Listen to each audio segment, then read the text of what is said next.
Welcome to Cell Justice, where biochemical pathways are questioned under oath. Today's case is a body versus excessive sugar intake.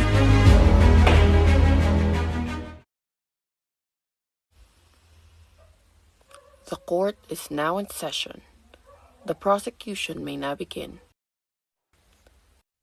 Your Honor, we will demonstrate the chain of biochemical events triggered by excessive sugar intake that led to heart damage.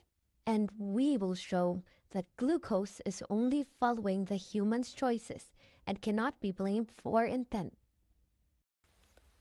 Very well. Prosecutor, call your first witness. Glucose, raise your right hand. Do you promise to tell the truth? I do, Your Honor. I present Exhibit A, blood glucose spikes, showing repeated surges above 180 milligrams per deciliter after daily sugary drinks. Pancreas, raise your right hand. Do you promise to tell the truth? I do, Your Honor. Pancreas, describe how glucose spikes affected you. Every time blood glucose rises, I must close potassium adenosine triphosphate channels that polarize my cell membranes, open voltage-gated calcium channels, and release insulin endlessly.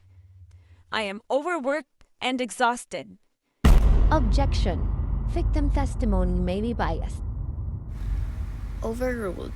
Pancreas, you may continue.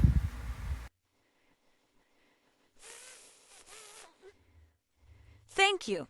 This overwork directly contributes to insulin resistance, fatigue, and systematic imbalance. State your name and function. I am insulin, the hormone responsible for lowering blood glucose by facilitating glucose uptake into the cells. Describe your workload. I bind to insulin receptors, then activate insulin receptor substrate 1, which activates phosphoisoniatide 3 kinase, which activates protein kinase B, also called AKT. This moves glucose transporter type 4 to the muscle cell surface. But excessive sugar forces me to act constantly. Eventually, muscle cells stop responding. So the problem is the muscle cells. Yes. I take in glucose when insulin instructs me, but Exhibit D shows accumulation of diacylglycerols and ceramides inside me.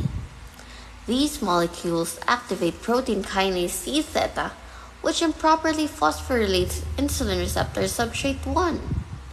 I cannot move glucose transporter type 4 anymore. So are you biochemically jammed, not intentionally resisting? Correct. I present fat production overload, also called de novo lipogenesis. Excess glucose activates acetyl coenzyme A carboxylase and fatty acid synthase. Sterol regulatory element binding protein 1C pushes me to make fat non-stop. I run out of storage and package fat into very low density lipoproteins.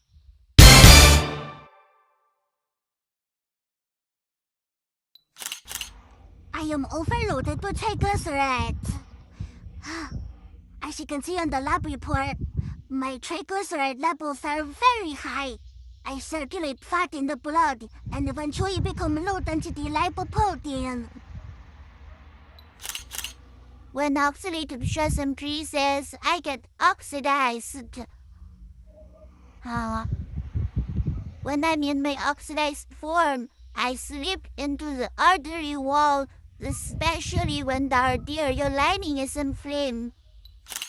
Excess glucose increases reactive oxygen species, activating nuclear factor carbon chain enhancer of activated B cells and expresses vascular cell adhesion molecule 1. And I become sticky and vulnerable to LDL entry. I engulf oxidized LDL using scavenger receptors. No feedback exists, so I over-engulf, forming foam cells. I clog the artery and contribute to plaque.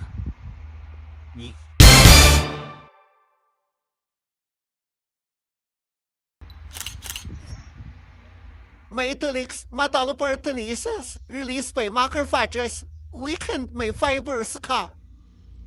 This exhibit shows rupture.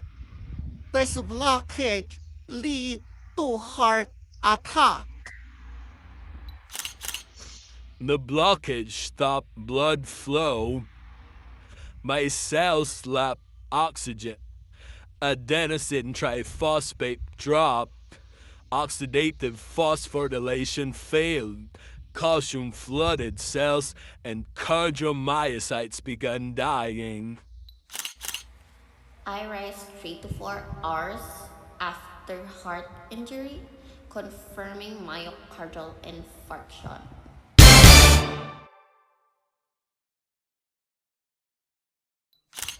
I detect reinfarction if it occurs again.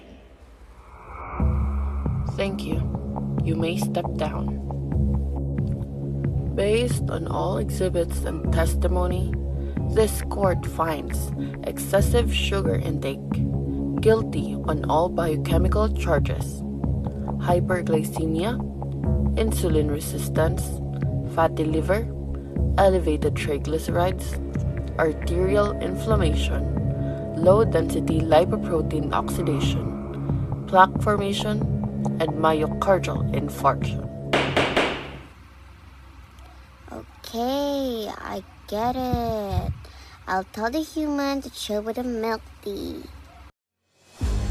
And so concludes the body versus excess sugar intake. In metabolism, every choice leaves evidence, and every molecule aches to stand.